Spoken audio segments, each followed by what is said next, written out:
The One Piece world is a vast and mysterious world in the eyes of its viewers, as we have seen so much but still know so little about its secrets.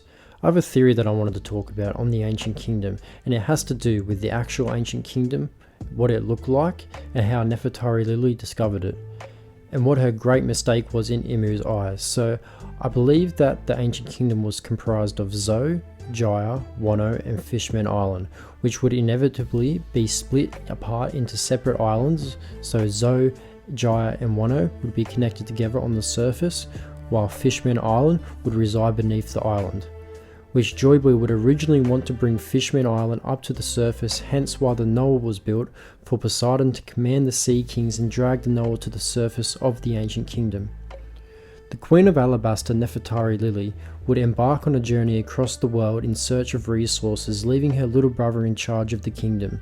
Much like Noah, Lili may have heard the bell of Shandora drawing her towards the Ancient Kingdom, where she would meet the god of the Ancient Kingdom, the sun god Nika, with his rubbery body and his bright white appearance, dancing through the jungles of Zou with a grin on his face, very reminiscent of George of the Jungle or Tarzan.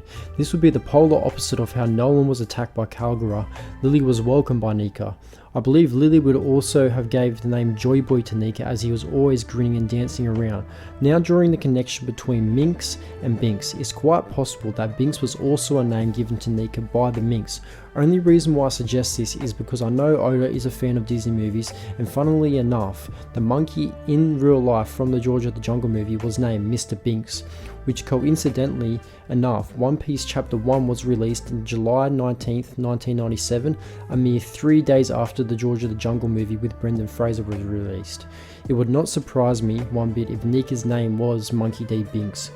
So George of the Jungle also has a pet elephant named Shept, so that's kind of reminiscent of Zanisha, and the silhouette we get for Nika when Who's Who is talking to Jinbei, you see Nika is wearing a cloth around his waist which is similar to George. Anyway, if you want to check out George of the Jungle, there's plenty of connections to be made between him and Joy Boy, so go check that out.